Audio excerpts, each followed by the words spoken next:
추석날 새벽 5시 정수는 눈을 뜹니다. 아들 민호의 집 작은 방 이불을 개고 일어서는데 허리가 뻐근합니다. 70이 넘으니 몸이 예전 같지 않습니다. 하지만 명절이니까 어쩔 수 없다고 생각하며 부엌으로 향합니다. 부엌 싱크대 위에는 어젯밤 며느리 지영이 사다 놓은 재료들이 가득합니다. 도미, 고사리, 도라지, 시금치. 지영은 재료만 사놓고 손 하나 까딱하지 않았습니다. 어머니가 하시는 게 훨씬 맛있잖아요. 라는 말만 남긴 채 방으로 들어가 버렸죠. 정수는 도마를 꺼내며 한숨을 삼킵니다. 칼질을 시작합니다. 고사리를 다듬는데 손목이 시큰거립니다. 관절염이 도진 지 오래입니다. 하지만 정수는 멈추지 않습니다. 나물을 무치고 전을 부치고 갈비찜을 끓입니다. 시간은 흘러 9시가 되었습니다. 거실에서는 민호가 일어나 소파에 앉아 텔레비전을 켭니다. 지영은 안방 화장대 앞에서 립스틱을 바르며 전화 통화를 합니다. 응, 엄마. 우리 집에서 할게. 음식? 시어머니가 다 하시는데 뭐. 지영의 목소리는 경쾌합니다. 정수는 부엌에서 그 말을 듣고 국자를 쥔 손에 힘이 들어갑니다. 시어머니가 다 한다니. 마치 당연한 일처럼 말하는 며느리의 태도에 가슴이 답답해집니다. 이야기를 더 들려드리기 전 구독과 좋아요, 알림을 눌러주시면 여러분께 따뜻하고 행복한 하루가 다가올 거예요. 정수는 가스레인지 불을 줄이고 앞치마 끈을 고쳐맵니다. 아무 말도 하지 않기로 합니다. 명절날 분위기 망치고 싶지 않았으니까요. 오전 11시쯤 초인종이 울립니다. 지영의 친정 식구들입니다. 지영의 어머니와 아버지, 그리고 남동생 내외까지 모두 6명이 한꺼번에 들어옵니다. 정수는 앞치마를 두른 채 현관까지 나가 허리를 굽혀 인사합니다. 어서 오세요. 멀리서 오시느라 수고하셨습니다. 지영의 어머니는 정순을 힐끗 보더니 대답도 없이 거실로 들어갑니다. 명품 핸드백을 든 손으로 소파 쿠션을 툭툭 치며 자리를 잡습니다. 지영의 아버지는 손에 과일 바구니를 들고 있지만 그것을 정순에게 건네지 않고 민호에게 직접 건넵니다. 정순은 그 모습을 보며 씁쓸하게 웃습니다. 이 집에서 주인은 자신이 아니라는 것을 오늘따라 더 확실히 느낍니다. 정수는 부엌으로 돌아가 마지막 손질을 합니다. 전을 접시에 담고 나물을 예쁘게 담고 국간을 맞춥니다. 땀이 등을 타고 흐릅니다. 에어컨은 거실에만 틀어져 있고 부엌은 가스불 열기로 후끈합니다. 상을 차릴 시간이 되었습니다. 정수는 부엌과 거실을 오가며 음식을 나릅니다. 전, 잡채, 갈비찜, 나물, 국, 밥까지 손수 만든 음식들이 상 위에 가득 차오릅니다. 그때 민호가 정순을 불러 세웁니다. 어머니, 장인 장모님 상부터 잘 챙겨주세요. 정수는 그 말을 듣고 손을 멈춥니다. 장인, 장모님 상부터 챙기라니. 정수는 민호를 바라봅니다. 아들의 얼굴에는 체면을 세우려는 긴장감이 역력합니다. 지영의 친정 식구들 앞에서 잘 보이고 싶은 것입니다. 정수는 입술을 꾹 깨물고 고개를 끄덕입니다. 알았다. 정수는 지영의 부모 앞에 상을 따로 차립니다. 제일 좋은 백자 그릇에 음식을 담고 은수저를 가지런히 놓습니다. 전도 제일 예쁜 것만 골라 담습니다. 지영의 어머니는 상을 보더니 코웃음을 칩니다. 전이 좀 타긴 했네. 정순의 손이 잠깐 떨립니다. 지영의 아버지는 젓가락으로 갈비를 집어들더니 한마디 덧붙입니다. 간이 좀 세네요. 요즘 사람들은 싱겁게 먹는데. 정순의 가슴속에서 무언가가 뜨겁게 치밀어 오릅니다. 하지만 정수는 참습니다. 명절이니까. 가족이 모인 자리니까. 그렇게 스스로를 다독이며 부엌으로 돌아갑니다. 싱크대를 붙잡고 심호흡을 합니다. 식사가 시작되고 거실은 웃음소리로 가득 찹니다. 지영의 친정 식구들은 서로 농담을 주고받으며 음식을 먹습니다. 민호도 그들 사이에 끼어 웃고 있습니다. 하지만 정수는 구석 의자에 앉아 밥 한 숟가락 뜨지 못합니다. 배가 고프지 않았습니다. 아니, 배는 고팠지만 음식이 목으로 넘어가지 않았습니다. 정수는 속으로 생각합니다. 나는 이제 내 집에서조차 하녀인가. 평생 아들을 키우고 손주들을 돌보고 이 집안을 지켜왔건만 오늘 이 자리에서 정순의 자리는 어디에도 없습니다. 상을 차리고 설거지를 하고 뒷정리를 하는 사람. 그것이 정순의 역할입니다. 지영이 정순 옆으로 다가옵니다. 손에는 커피잔을 들고 있습니다. 입가에는 미소가 걸려 있습니다. 어머니, 설거지는 제가 할게요. 어머니는 좀 쉬세요. 겉으로는 다정한 말투지만 정수는 압니다. 저 말 속에 진심은 없다는 것을. 지영은 늘 그렇게 말만 그럴싸하게 합니다. 실제로 설거지를 한 적은 한 번도 없으면서 말입니다. 정수는 고개를 저으며 자리에서 일어납니다. 괜찮아. 내가 할게. 정수는 부엌으로 가서 설거지를 시작합니다. 기름기 가득한 그릇들, 눌어붙은 냄비, 쌓인 접시들. 정순의 손은 쉴 틈이 없습니다. 뜨거운 물에 손을 담그니 손목 관절이 더 욱신거립니다. 하지만 멈출 수 없습니다. 그 순간 거실에서 지영의 아버지 목소리가 들립니다. 박서방, 오늘 할 얘기가 있는데 식사 끝나고 잠깐 이야기 좀 합시다. 정수는 수세미를 쥔 채 귀를 기울입니다. 무슨 얘기일까? 왠지 불길한 예감이 듭니다. 하지만 거실 쪽 목소리는 낮아져서 더 이상 들리지 않습니다. 정수는 다시 설거지에 집중합니다. 그릇을 닦으며 속으로 다짐합니다. 오늘 하루만 참자. 명절 지나면 다 끝난다. 그렇게 스스로를 달래며 정수는 묵묵히 그릇을 닦아냅니다. 하지만 가슴 한구석에 자리 잡은 모욕감은 쉽게 사라지지 않습니다. 설거지를 마친 정수는 행주로 손을 닦으며 거실을 바라봅니다. 지영의 친정 식구들은 여전히 소파에 앉아 과일을 먹고 있습니다. 민호는 그들 사이에서 어색하게 웃고 있고 지영은 커피를 내오며 분주하게 움직입니다. 정수는 작은 방으로 들어가려다 멈춥니다. 거실에서 지영의 아버지가 민호를 부르는 소리가 들립니다. 박서방, 이제 얘기 좀 할까? 민호가 고개를 끄덕이자 지영의 아버지는 소파 옆 가방에서 두툼한 갈색 봉투를 꺼냅니다. 정수는 복도 어귀에 서서 그 모습을 지켜봅니다. 왠지 발걸음이 떨어지지 않습니다. 가슴 한쪽이 무겁게 가라앉는 기분입니다. 지영의 아버지는 봉투를 탁자 위에 놓으며 말합니다. 사실 오늘 이것 때문에 왔어. 박서방도 알다시피 내가 하는 사업이 요즘 좀 어려워. 그래서 말인데. 민호의 얼굴이 굳어집니다. 지영은 남편 옆에 바짝 붙어 앉으며 아버지를 바라봅니다. 지영의 어머니는 포도를 집어먹으며 무심한 표정으로 앉아 있습니다. 분위기가 심상치 않습니다. 은행에서 대출을 받으려면 보증이 필요한데 마침 어머님 명의로 하면 될 것 같아서 그 말에 정순의 등골이 서늘해집니다. 보증? 그 단어가 귀를 때립니다. 정수는 복도에서 한 발 앞으로 나섭니다. 민호가 당황한 표정으로 손사래를 칩니다. 아니, 장인어른. 그건 좀 어머니께 먼저 여쭤봐야 하는 거 아닙니까? 지영의 아버지는 여유롭게 웃으며 봉투를 민호 쪽으로 밉니다. 그래서 오늘 준비해 왔지.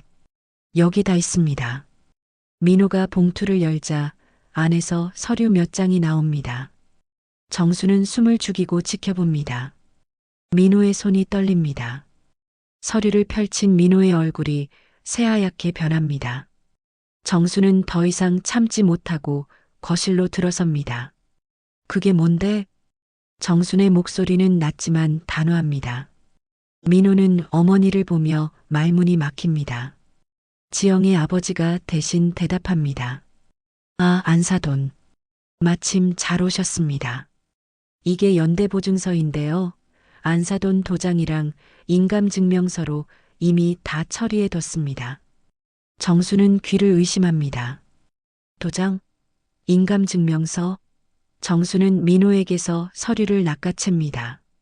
손이 떨려 글자가 제대로 보이지 않습니다. 하지만 분명히 보입니다. 붉은색 도장 자국. 정순의 이름이 선명하게 찍혀 있습니다. 인감증명서까지 첨부되어 있습니다. 정순의 머릿속이 하얗게 변합니다. 이게 무슨 짓이야? 정순의 목소리가 떨립니다. 지영이 옆으로 다가오며 태연하게 말합니다. 어머니, 너무 놀라지 마세요. 어머님 도장, 잠깐만 쓴 거예요. 어차피 가족인데 뭐 어때요? 정수는 지영을 똑바로 바라봅니다. 며느리의 얼굴에는 미안함이라고는 찾아볼 수 없습니다. 오히려 뻔뻔한 미소까지 걸려 있습니다. 정순의 가슴 속에서 분노가 치밀어 오릅니다. 천불이 일어납니다. 가족? 가족이면 도둑질을 해도 된다는 거야? 정순의 목소리가 커집니다. 지영의 어머니가 포도를 내려놓으며 낄낄거립니다. 아이고, 도둑질이라니요. 그냥 좀 빌려 쓴 건데 말이 너무 세시네요. 정수는 지영의 어머니를 노려봅니다. 빌려 쓴 거? 동의도 없이 도장을 훔쳐 쓰고 인감증명서까지 위조해서 보증을 세운 게 빌려 쓴 것이라고? 정수는 손에 든 서류를 부들부들 떨며 바라봅니다. 민호가 어머니 팔을 잡으려 합니다. 엄마, 진정해. 일단 이야기 좀 들어봐. 정수는 민호의 손을 뿌리칩니다. 뭘 들어? 내가 이걸 허락했어?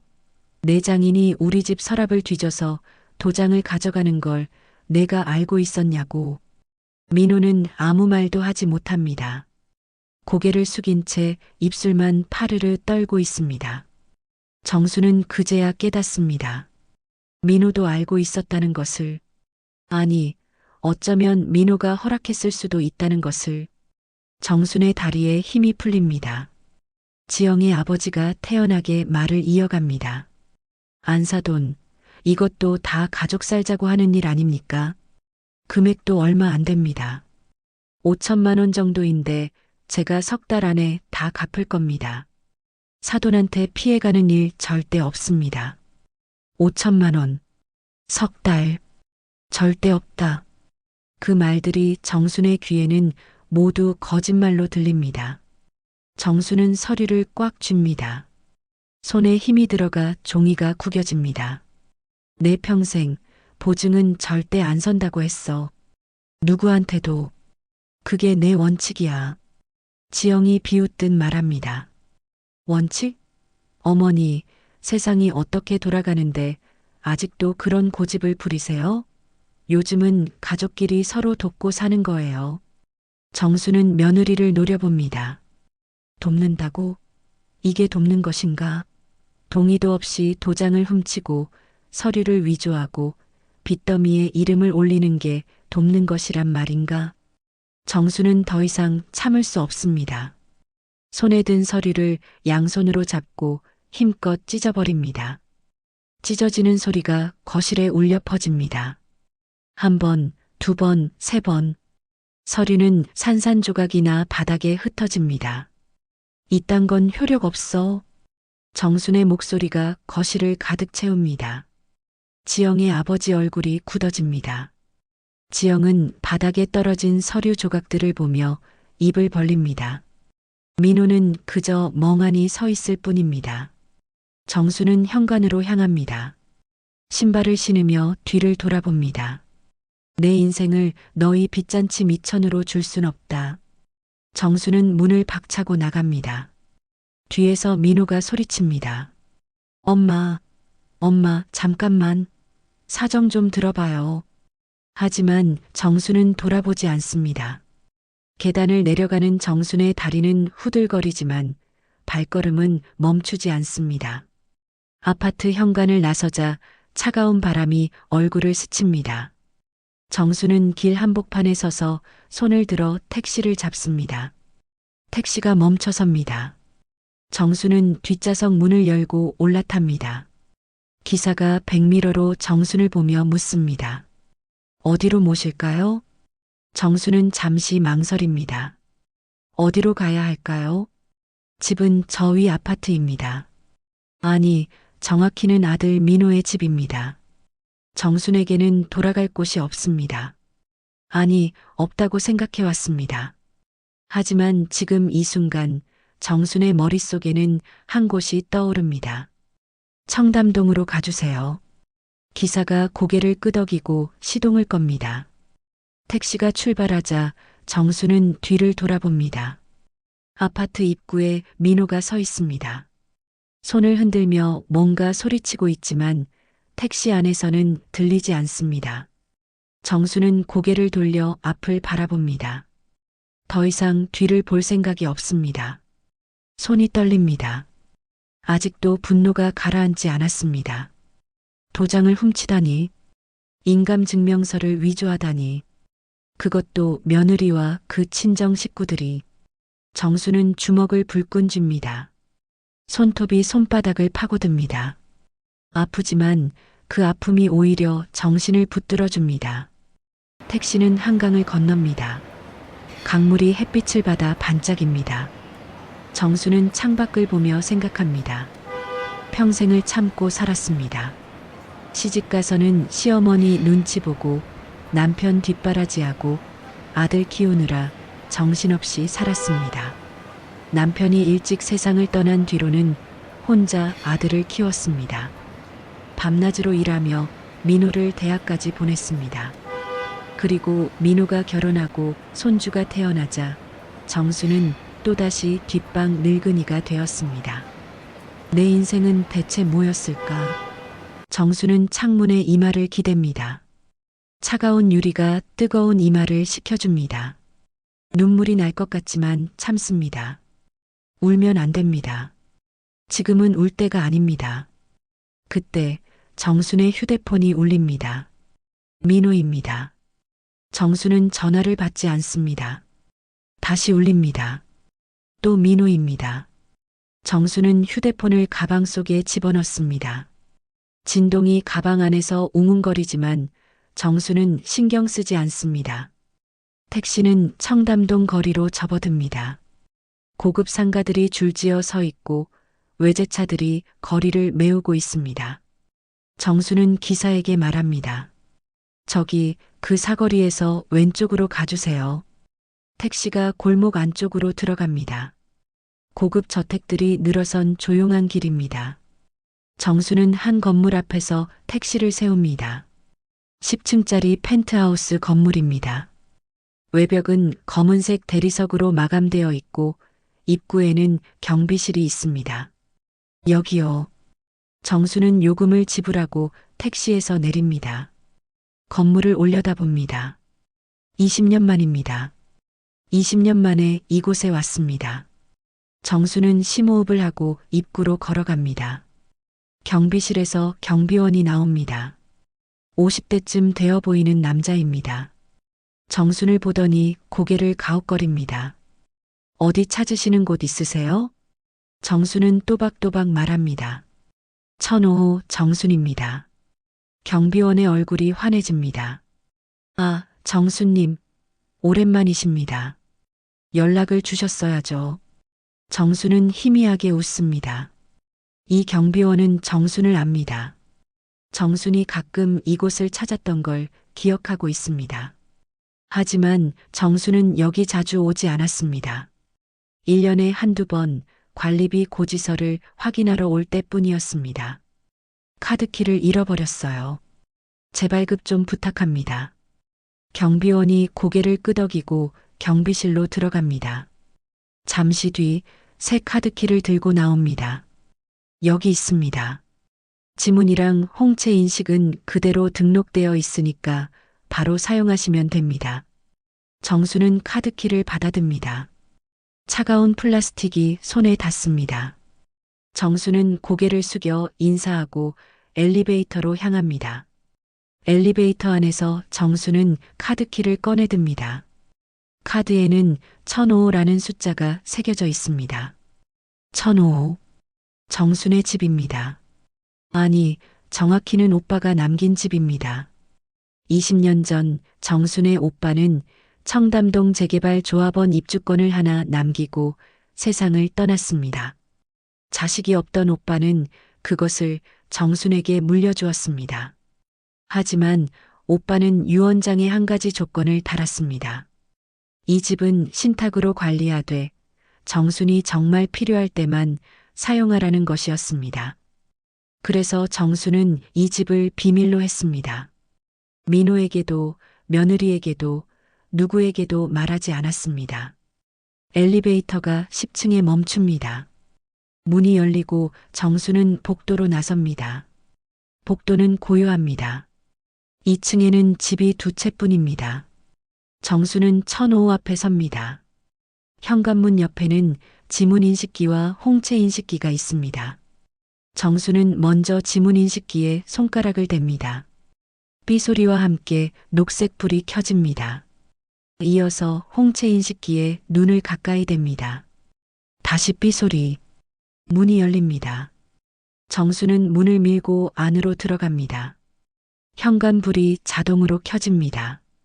넓은 거실이 눈앞에 펼쳐집니다. 통유리창 너머로 한강이 보입니다. 햇빛이 거실 바닥을 비춥니다. 정수는 신발을 벗고 거실로 걸어 들어갑니다.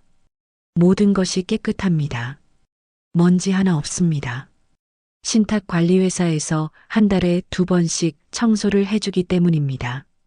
세금과 관리비도 모두 신탁계좌에서 자동으로 빠져나갑니다. 정수는 아무것도 신경 쓸 필요가 없었습니다. 그저 이 집이 여기 있다는 것만 알고 있으면 되었습니다. 정수는 소파에 주저앉습니다. 온몸에 힘이 빠집니다. 그제야 눈물이 납니다. 참았던 눈물이 볼을 타고 흐릅니다. 정수는 두 손으로 얼굴을 감쌉니다. 어깨가 들썩입니다. 평생 숨겨온 마지막 자존심. 정수는 통유리창 너머 한강을 바라봅니다.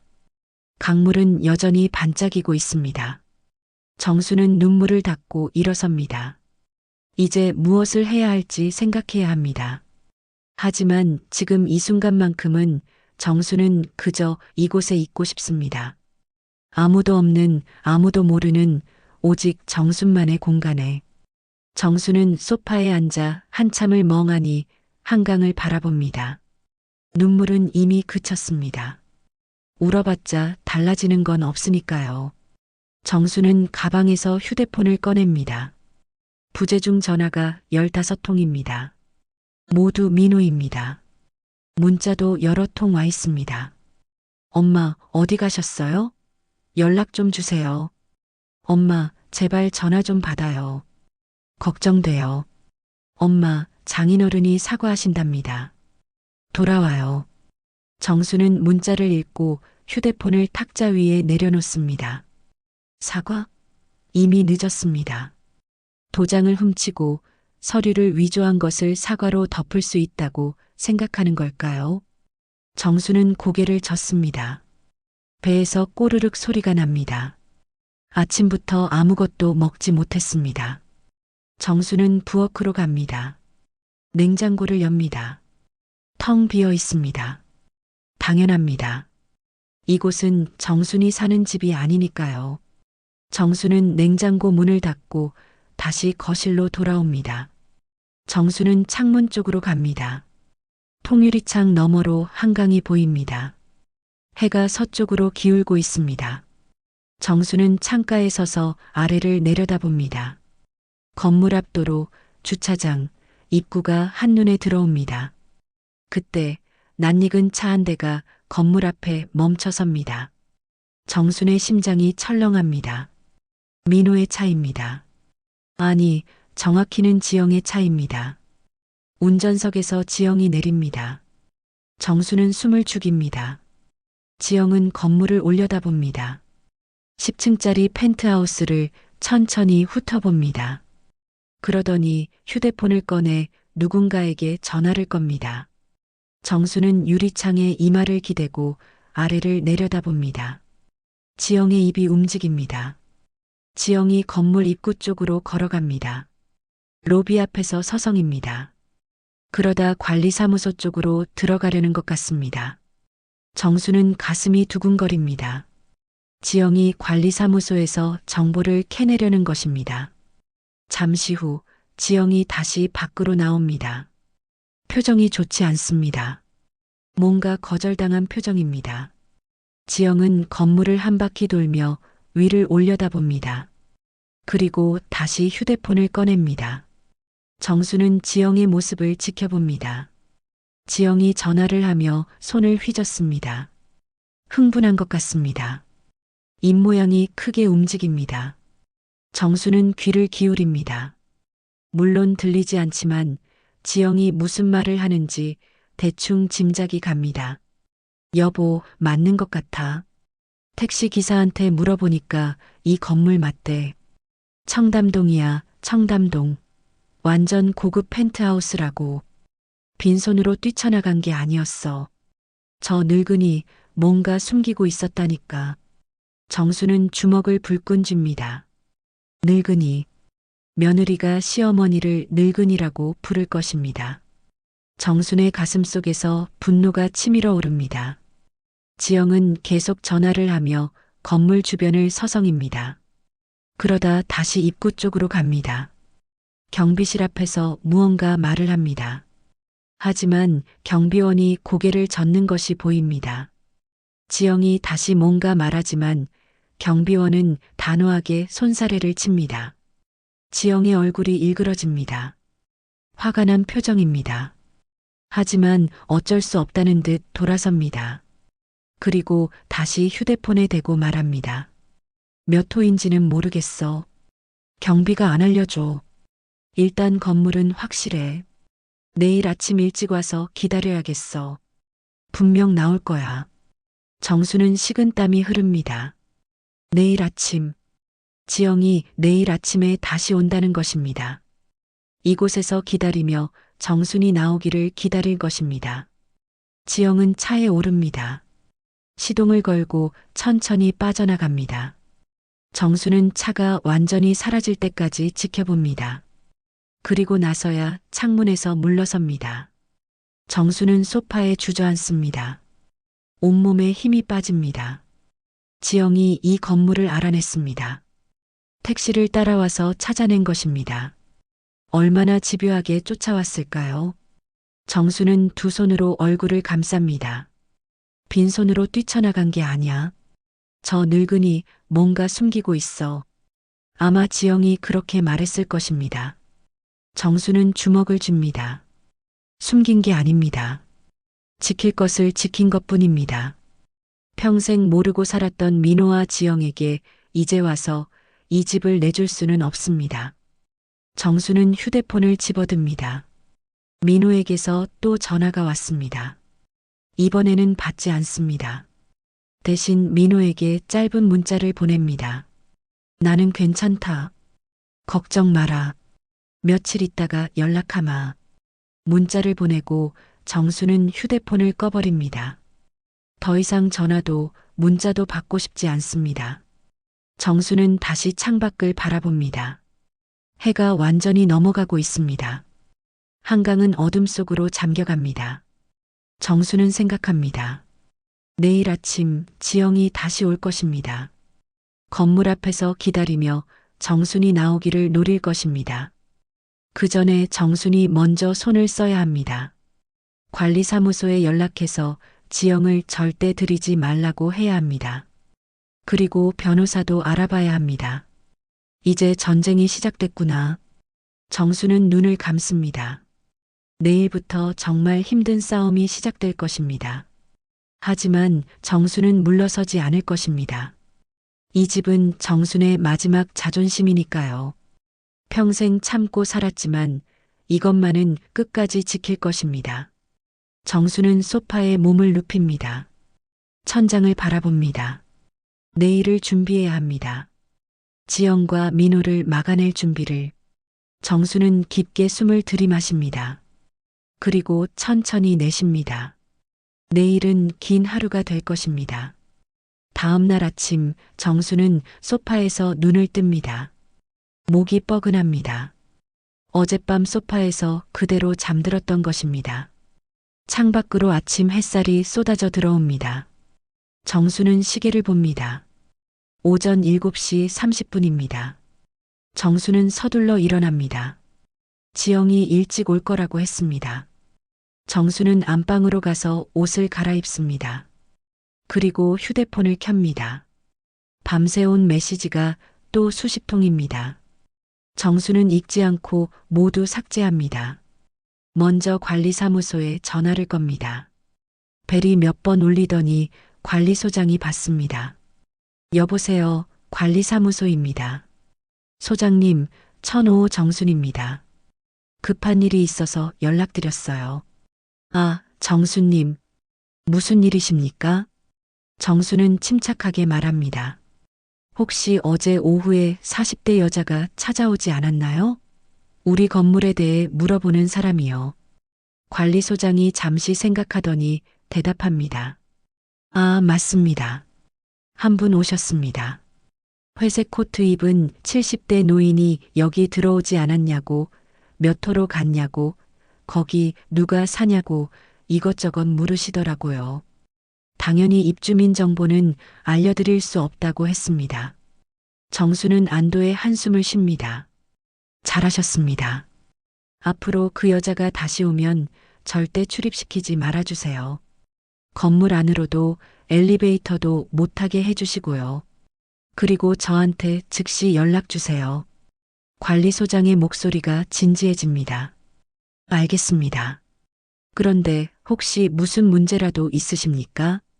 가족 문제가 좀 있습니다. 자세한 건 말씀드리기 어렵고요. 이해했습니다. 혹시 필요하시면 변호사 한 분 소개해 드릴 수 있습니다. 605호에 한석균 변호사님이 계시거든요. 믿을 만한 분입니다. 정수는 귀가 번쩍 튑니다. 명함 좀 받을 수 있을까요? 지금 바로 1005 앞에 갖다 드리겠습니다. 고맙습니다. 전화를 끊고 정수는 현관 쪽으로 갑니다. 잠시 후 초인종이 울립니다. 도어아이로 확인하니 관리소장입니다. 정수는 문을 살짝 열고 명함을 받습니다. 고맙습니다, 소장님. 605 한석균 변호사님입니다. 좋은 분이시니 편하게 연락하세요. 그리고 걱정 마세요. 그 여자분 절대 못 들어오게 할 테니까요. 정수는 고개를 숙여 인사하고 문을 닫습니다. 손에 든 명함을 봅니다.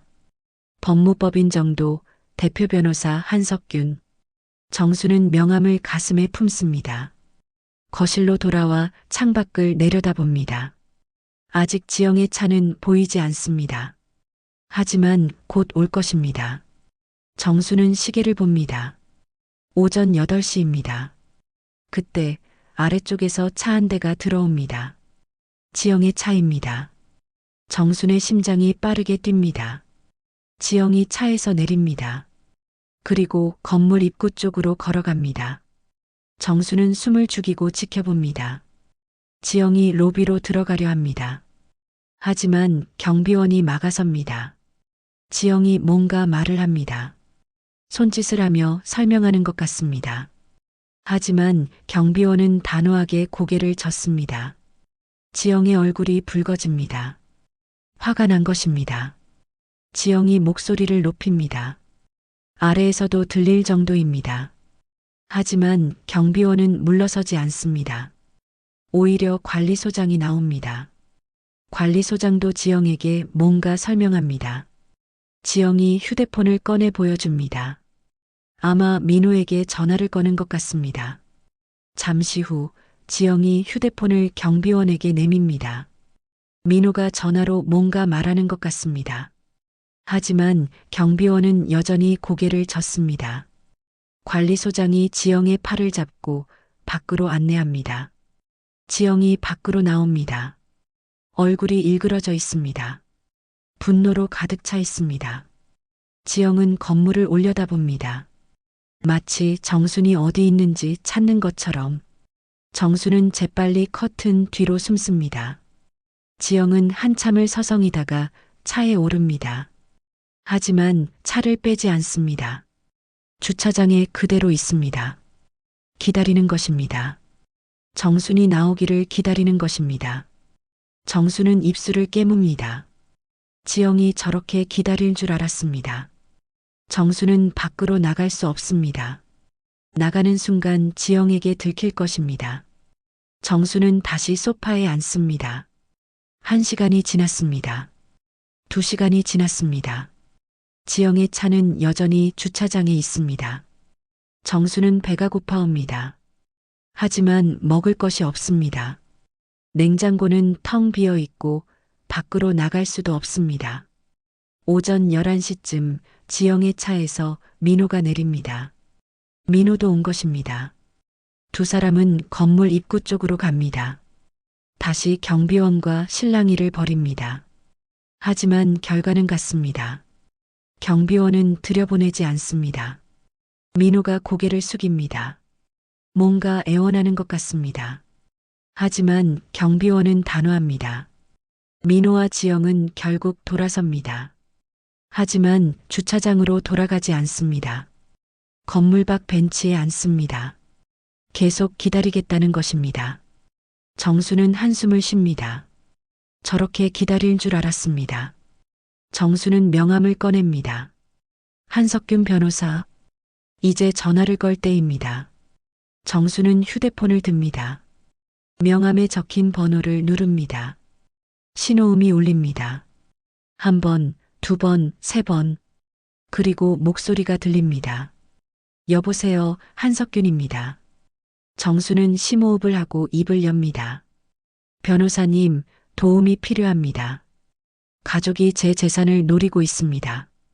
한석균의 목소리가 차분해집니다. 천천히 말씀해 주세요. 무슨 일이십니까? 정수는 지난 이틀간 있었던 일을 차근차근 설명합니다. 추석날 보증서 위조, 도장 도용, 그리고 이곳까지 쫓아온 며느리와 아들 이야기를. 한석균은 조용히 듣습니다. 지금 건물 밖에서 기다리고 있다고요? 네. 제가 나오기를 기다리는 것 같습니다. 알겠습니다. 일단 절대 나가지 마세요. 제가 지금 내려가겠습니다. 605호에 있으니 금방입니다. 고맙습니다, 변호사님. 전화를 끊고 정수는 창밖을 내려다봅니다. 민호와 지영은 여전히 벤치에 앉아 있습니다. 정수는 주먹을 줍니다. 이제 정말 전쟁이구나. 잠시 후 건물 입구에서 한 남자가 나옵니다. 50대쯤 되어 보이는 단정한 양복 차림의 남자입니다. 한석균 변호사입니다. 그는 민호와 지영에게 다가갑니다. 정수는 숨을 죽이고 지켜봅니다. 한석균이 뭔가 말을 합니다. 명함을 건넵니다. 민호가 명함을 받아듭니다. 지영이 벌떡 일어나 뭔가 따집니다. 하지만 한석균은 침착하게 대응합니다. 대화는 10분 정도 이어집니다. 그리고 한석균이 건물 안으로 들어갑니다. 민호와 지영은 벤치에 그대로 앉아 있습니다. 하지만 표정이 달라졌습니다. 당황한 표정입니다. 정순의 휴대폰이 울립니다. 한석균입니다. 정수님, 일단 정리했습니다. 이 건물 입주민의 법률 대리인이라고 밝히고 무단 배회는 법적 문제가 될 수 있다고 통보했습니다. 더 이상 건물 주변을 서성이면 접근금지 가처분을 신청하겠다고 경고했고요. 정수는 안도의 한숨을 쉽니다. 고맙습니다. 이제 본격적으로 준비하셔야 합니다. 오늘 오후에 제 사무실로 오실 수 있으십니까? 네, 가겠습니다. 통화를 끝내고 정수는 창밖을 봅니다. 민호와 지영이 차에 오릅니다. 차가 천천히 빠져나갑니다. 정수는 그제야 긴장이 풀립니다. 오후 2시 정수는 한석균의 사무실에 앉아 있습니다. 605호 같은 건물 아니지만 정수는 처음 와보는 곳입니다. 사무실은 깔끔하게 정돈되어 있고 책장에는 법률 서적들이 빽빽이 꽂혀 있습니다. 한석균이 서류를 정리하며 말합니다. 일단 위조된 보증서는 효력이 없습니다. 정수님의 동의 없이 도장을 사용했으니 당연히 무효죠. 하지만 문제는 며느리분과 사위분이 계속해서 압박할 가능성입니다. 정수는 고개를 끄덕입니다. 그럴 겁니다. 지영이는 한번 물면 절대 안 놓는 성격이에요. 한석균이 안경을 벗고 정순을 바라봅니다. 정수님, 솔직히 여쭤봐도 될까요? 이 집 말고 다른 재산은 어떻게 되십니까? 상속 문제를 미리 정리해 두시는 게 좋을 것 같아서요. 정수는 잠시 망설입니다. 그리고 천천히 입을 엽니다. 이 집이 전부입니다. 오빠가 남긴 게 이것뿐이에요. 신탁으로 관리되고 있고 세금이며 관리비며 모두 신탁 계좌에서 나갑니다. 제 명의긴 하지만 오빠 유언에 따라 신탁회사가 관리하는 구조예요. 한석균이 고개를 끄덕입니다. 그렇다면 더욱 확실하게 정리할 필요가 있습니다. 유언장은 작성하셨습니까? 정수는 고개를 젓습니다. 아직 그런 생각까지는 못했어요. 지금이라도 하셔야 합니다. 그리고 가능하다면 생전 증여나 신탁 구조 변경도 고려해 보셔야 합니다. 아드님과 며느리분이 상속을 노리고 있다면 법적으로 막을 방법을 마련해둬야 하니까요. 정수는 한석균의 말을 곱씹습니다. 유언장, 상속, 생각만 해도 머리가 복잡합니다. 하지만 해야 합니다. 지영과 민호를 막으려면 법적으로 확실하게 해둬야 합니다. 변호사님, 제가 뭘 해야 할까요? 한석균이 메모지를 꺼내 적기 시작합니다. 첫째, 공증 유언장을 작성합니다. 둘째, 신탁회사와 상의해서 수익자 변경 조항을 넣습니다. 셋째, 아드님과 며느리분의 접근을 법적으로 제한하는 절차를 밟습니다. 넷째, 그때 정순의 휴대폰이 울립니다. 민호입니다. 정수는 전화를 받지 않으려 합니다. 하지만 한석균이 말합니다. 받으세요. 녹음하시고요. 정수는 고개를 끄덕이고 녹음 버튼을 누른 뒤 전화를 받습니다. 여보세요. 엄마, 대체 무슨 짓이에요? 변호사까지 시켜서 우릴 쫓아내다니. 민호의 목소리는 떨리고 있습니다. 분노와 절망이 뒤섞여 있습니다. 쫓아낸 게 아니다. 너희가 무단으로 침입하려 해서 막은 거지. 무단 침입? 엄마, 우린 가족이잖아요. 가족이 찾아가는 게 무슨 침입이에요? 정수는 침착하게 대답합니다. 가족이면 도장을 훔쳐도 되니? 위조 서류를 만들어도 되니? 전화 너머로 지영의 목소리가 들립니다. 민호에게서 전화를 빼앗은 것 같습니다. 어머니, 정말 이러실 거예요? 그 집 어차피 우리 몫이잖아요. 어머니 돌아가시면 당연히 민호 앞으로 넘어올 거 아니에요? 정순의 손이 떨립니다. 돌아가시면 며느리는 정순이 죽기를 기다리고 있습니다. 내가 살아있는데 벌써 내 것을 내 것이라고 우기는구나. 우기는 게 아니라 사실이잖아요. 어머니, 우리 정말 힘들어요. 빚쟁이들이 매일 찾아와요.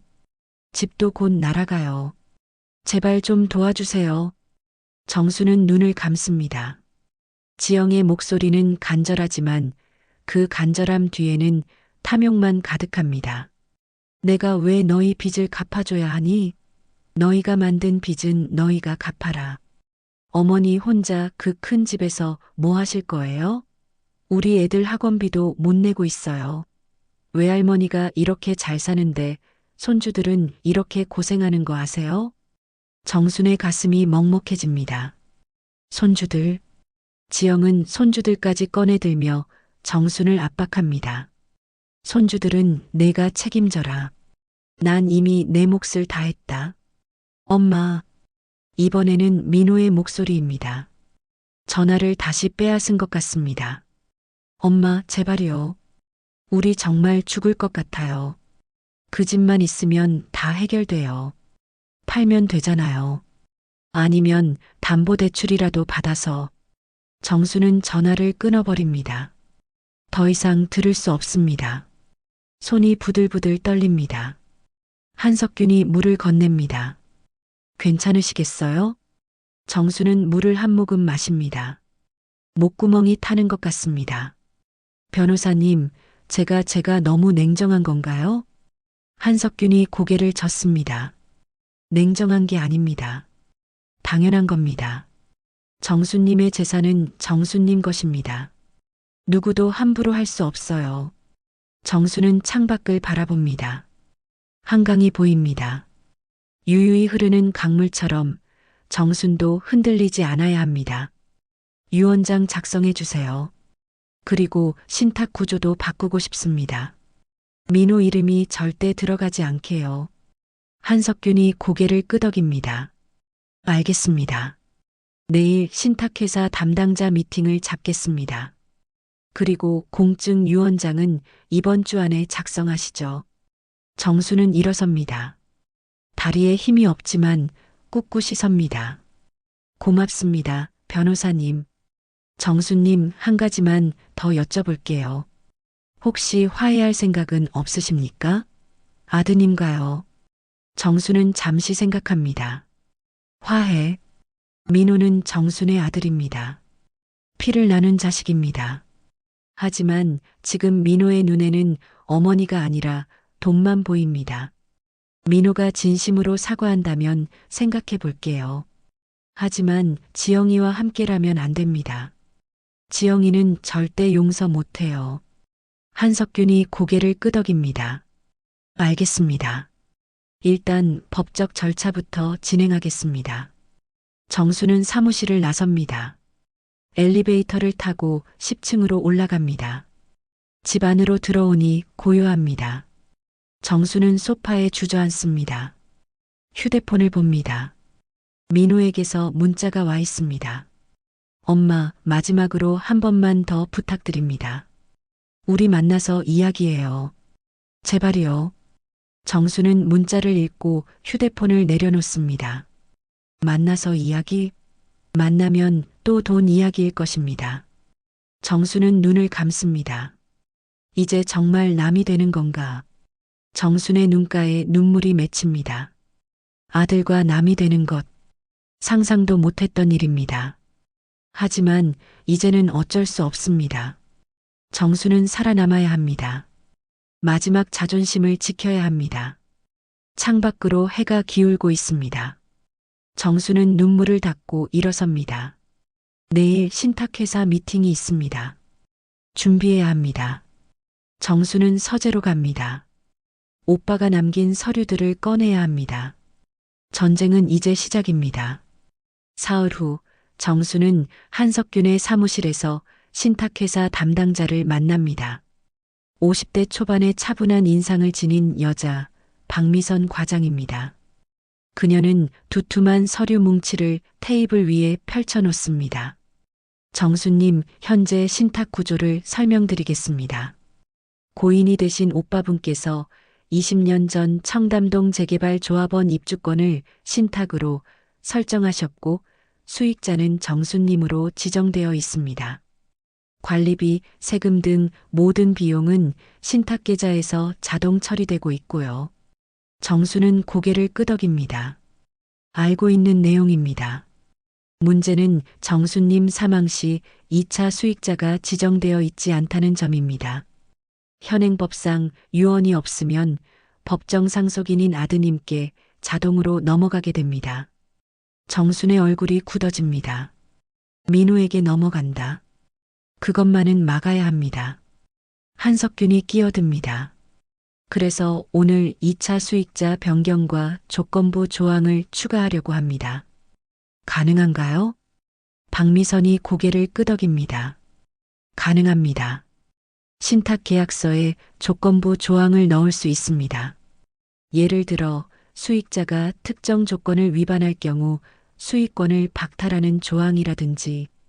정수는 앞으로 몸을 기울입니다. 어떤 조건을 넣을 수 있나요?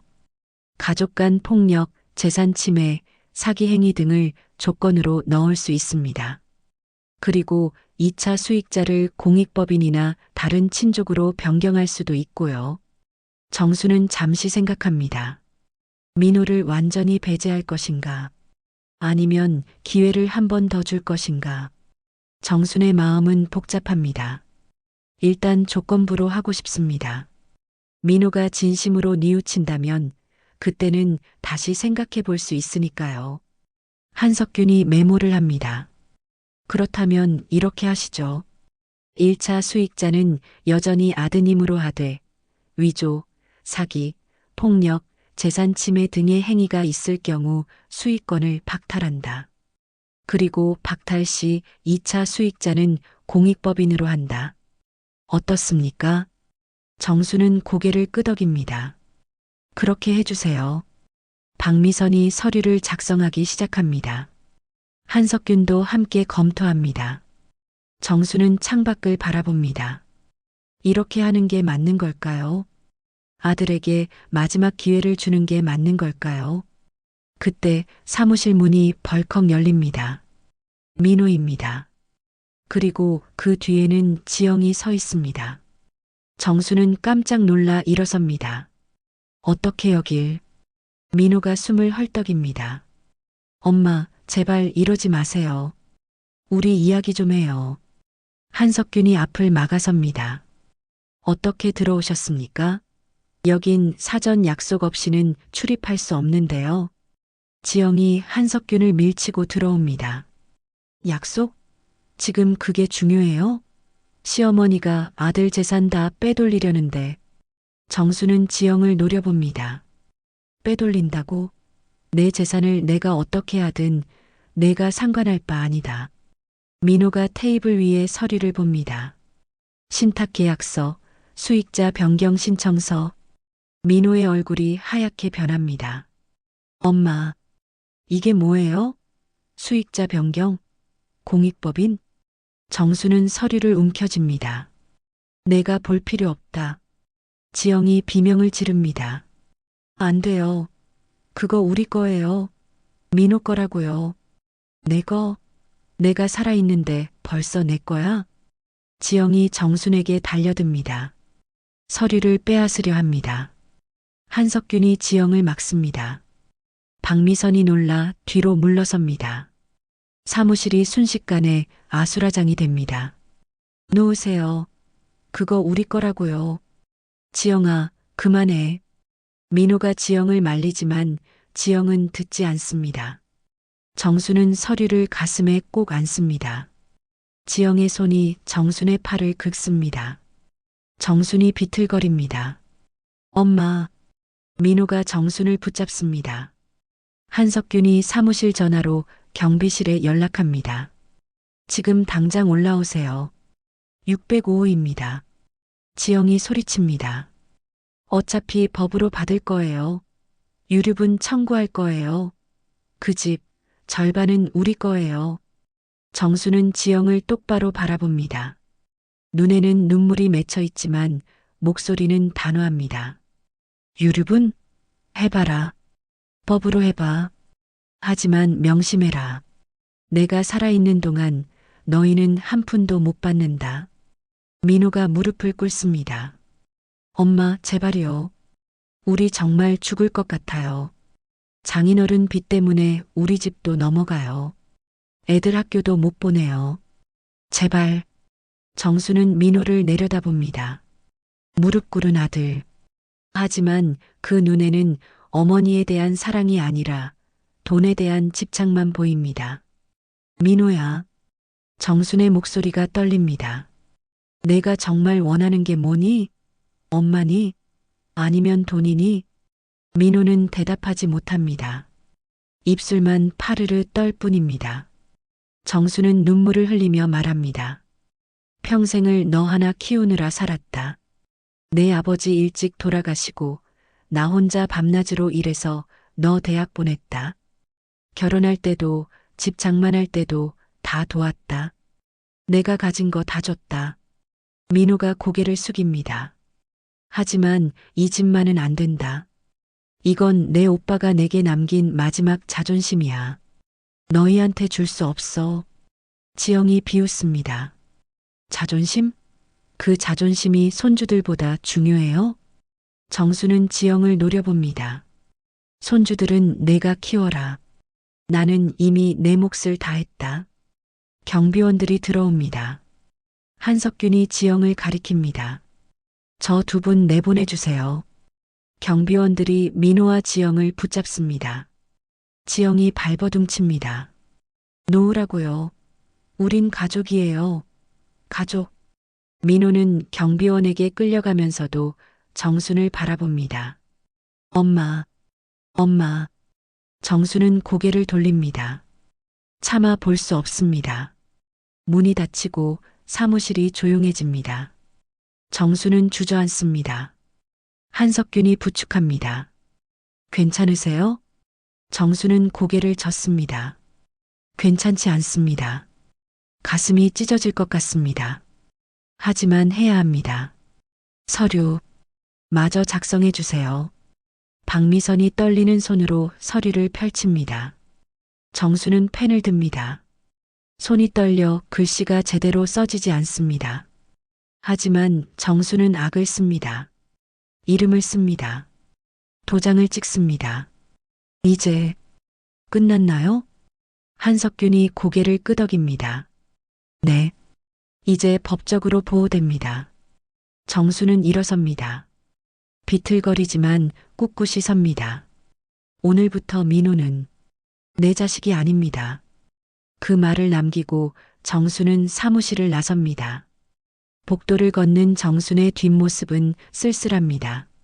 하지만 등은 곧게 펴져 있습니다. 정수는 자신을 지켰습니다. 마지막 자존심을 지켰습니다. 한 달이 흘렀습니다. 정수는 펜트하우스에서 조용한 나날을 보냅니다. 아침에 일어나 커피를 마시고 한강을 바라보며 책을 읽습니다. 민호에게서는 연락이 없습니다. 지영에게서도 마찬가지입니다. 정수는 그것이 다행이라고 생각하면서도 한편으로는 가슴 한구석이 허전합니다. 어느 날 오후 관리소장에게서 전화가 옵니다. 정수님, 아래에 남자분 한 분이 오셨는데요. 아드님 같으신데 올려보내드릴까요? 정수는 잠시 망설입니다. 민호입니다.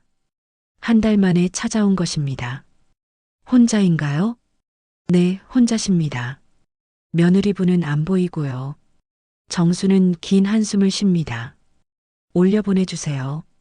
전화를 끊고 정수는 현관 쪽으로 갑니다. 거울을 봅니다. 한 달 사이 더 야위었습니다. 머리도 더 새었습니다. 정수는 옷매무새를 가다듬고 문 앞에 섭니다. 초인종이 울립니다. 띵동. 정수는 도어 아이를 들여다봅니다. 민호입니다. 혼자입니다. 민호의 얼굴은 더 수척해졌습니다. 눈 밑에는 다크서클이 짙고 턱수염도 제대로 깎지 않은 것 같습니다. 정수는 문을 엽니다. 민호가 고개를 숙입니다. 엄마. 목소리가 갈라져 있습니다. 정수는 아무 말 없이 민호를 바라봅니다. 민호는 고개를 들지 못합니다. 들어와. 정순의 목소리는 차갑습니다. 민호가 조심스럽게 들어옵니다. 신발을 벗고 거실로 들어서자 민호는 주변을 둘러봅니다. 넓은 거실, 통유리창 너머 한강, 고급스러운 가구들. 민호는 이 모든 것을 처음 봅니다. 앉아라. 정순이 소파를 가리킵니다. 민호가 소파 끝에 조심스럽게 앉습니다. 정수는 맞은편에 앉습니다. 둘 사이에 침묵이 흐릅니다. 긴 침묵입니다. 민호가 먼저 입을 엽니다. 엄마, 죄송합니다. 정수는 대답하지 않습니다. 민호가 계속 말합니다. 그동안 정말 많이 생각했어요. 제가 엄마한테 얼마나 큰 잘못을 했는지 생각만 했니? 정순의 목소리는 여전히 차갑습니다. 아니요. 지영이랑 헤어졌어요. 정수는 눈을 크게 뜹니다. 헤어졌다니. 지영이가 친정으로 돌아갔어요. 이혼 서류에 도장도 찍었고요. 다음 주에 조정 기일이 잡혀 있어요. 정수는 민호를 바라봅니다. 민호의 눈에는 눈물이 가득합니다. 장인어른 빚은 제가 갚기로 했어요. 2천만 원은 제 적금 깨서 갚았고 나머지는 할부로 갚고 있어요. 집은 아직 지키고 있어요. 애들 때문에라도 지켜야 해서요. 정수는 아무 말도 하지 않습니다. 민호가 주머니에서 봉투 하나를 꺼냅니다. 이거 엄마 도장이요. 제가 지영이 친정에서 찾아왔어요. 위조 서류도 다 찢어버렸고요. 봉투 안에는 정순의 도장이 들어 있습니다. 정수는 봉투를 받아듭니다. 손에 쥔 도장이 묵직합니다. 그리고 이것도요. 민호가 또 다른 봉투를 꺼냅니다. 안에는 진단서가 들어 있습니다. 분노 조절장애 상담 받고 있어요. 일주일에 2번씩. 제가 정신을 못 차렸어요. 돈 때문에, 빚 때문에 미쳐 있었어요. 정수는 진단서를 봅니다. 정신건강의학과 진단서입니다. 민호가 정말 상담을 받고 있습니다. 엄마, 저 이제 알았어요. 제가 엄마한테 얼마나 큰 상처를 줬는지, 엄마가 평생 저 하나 키우느라 얼마나 고생하셨는지. 민호의 목소리가 떨립니다. 저는 엄마 재산이 아니라 엄마가 필요해요. 손주들도 할머니가 필요하고요. 제발 용서해 주세요. 민호가 소파에서 내려와 무릎을 꿇습니다. 정수는 민호를 내려다봅니다. 무릎 꿇은 아들. 한 달 전에도 무릎을 꿇었습니다. 하지만 그때는 돈 때문이었습니다. 지금은 다릅니다. 지영이 없이 내가 혼자 애들을 키울 수 있겠니? 할 거예요. 해야죠. 제 자식들이니까요. 빚은 천천히 갚을 거예요. 몇 년 걸려도 제 힘으로 갚을 거예요. 엄마한테 손 벌리지 않을 거예요. 정수는 민호를 바라봅니다. 아들의 눈에는 진심이 보입니다. 한 달 전과는 다릅니다. 정순의 눈에도 눈물이 맺힙니다. 일어나라. 엄마. 일어나라고 했다. 민호가 천천히 일어섭니다. 정순도 일어섭니다. 그리고 민호에게 다가갑니다. 민호의 뺨에 손을 얹습니다. 이번이 마지막이다. 다시 한 번만 더 그런 짓 하면 그땐 정말 끝이야. 민호가 고개를 끄덕입니다. 네, 엄마. 다시는 안 그럴게요. 정수는 민호를 꼭 안습니다. 민호도 어머니를 안습니다. 두 사람은 한참을 그렇게 서 있습니다. 정순이 먼저 몸을 떼어냅니다. 배고프지? 민호가 고개를 끄덕입니다. 정수는 부엌으로 갑니다. 냉장고를 엽니다. 이제는 냉장고에 음식이 가득합니다. 정순이 여기서 살기 시작했으니까요. 된장찌개 끓여줄까? 네, 엄마. 정수는 냄비를 꺼내 물을 붓습니다. 된장을 풀고 두부를 썰고 파를 다듬습니다. 민호는 식탁에 앉아 어머니의 뒷모습을 바라봅니다. 그 뒷모습이 얼마나 그리웠는지 새삼 깨닫습니다. 식사가 차려집니다. 된장찌개, 김치, 밥. 소박한 상이지만 민호에게는 세상 어떤 음식보다 소중합니다. 민호가 숟가락을 듭니다. 한 입 먹고 또 한 입 먹습니다. 눈물이 납니다. 왜 우니? 맛있어서요. 엄마 음식이 이렇게 맛있었나 싶어서요. 정순도 눈시울이 붉어집니다. 하지만 참습니다. 많이 먹어라. 많이 야위었다. 식사를 마치고 민호가 설거지를 합니다. 정수는 말리지 않습니다. 민호는 정성스럽게 그릇을 닦습니다. 하나하나 정성껏 닦습니다. 설거지를 마친 민호가 거실로 옵니다. 정순이 창가에 서 있습니다. 엄마, 저 이제 가볼게요. 정순이 돌아봅니다. 손주들은 이번 주말에 데려와도 될까요? 정수는 잠시 생각하다가 고개를 끄덕입니다. 그래라. 할머니가 맛있는 거 해줄게. 민호가 환하게 웃습니다. 한 달 만에 보는 웃음입니다. 고맙습니다, 엄마. 민호가 현관으로 갑니다. 신발을 신고 문을 열려는데 정순이 뒤에서 말합니다. 민호야. 네, 엄마. 무릎은 바닥에 두고 어깨는 내 힘으로 일으켜라. 그렇게 살아라. 민호는 고개를 끄덕입니다. 눈물을 닦고 밖으로 나갑니다. 정수는 도어 아이로 민호가 멀어지는 모습을 지켜봅니다. 엘리베이터를 타고 내려가는 아들. 정수는 거실로 돌아와 소파에 앉습니다. 창밖으로 한강이 보입니다. 저녁 노을이 강물을 붉게 물들입니다. 정수는 깊게 숨을 들이마십니다. 이제 다시 시작이구나. 정수는 민호에게 마지막 기회를 주었습니다. 조건부 용서입니다. 민호가 진심으로 변한다면 그때는 다시 품을 수 있을 것입니다. 하지만 다시 배신한다면 그때는 정말 끝입니다. 정수는 테이블 위에 놓인 도장을 봅니다. 돌아온 도장. 정수는 도장을 서랍 깊숙이 넣습니다. 다시는 이 도장이 도용되는 일이 없도록. 정수는 서랍을 잠급니다. 창밖으로 해가 집니다. 하루가 저물고 새로운 하루가 올 것입니다. 정수는 그 새로운 하루를 기다립니다.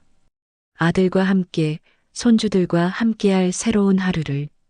하지만 정수는 압니다. 경계를 늦추지 않을 것입니다. 다시는 무너지지 않을 것입니다. 정수는 일어나 불을 켭니다. 거실이 환해집니다. 정수는 책을 펼칩니다. 그리고 조용히 읽기 시작합니다. 평화로운 저녁입니다. 정순이 지켜낸 평화입니다. 오늘 이야기 어떠셨나요? 오늘의 이야기를 듣고 드는 생각이나 느낌 등을 댓글로 남겨주시면 더욱 힘이 날 것 같아요.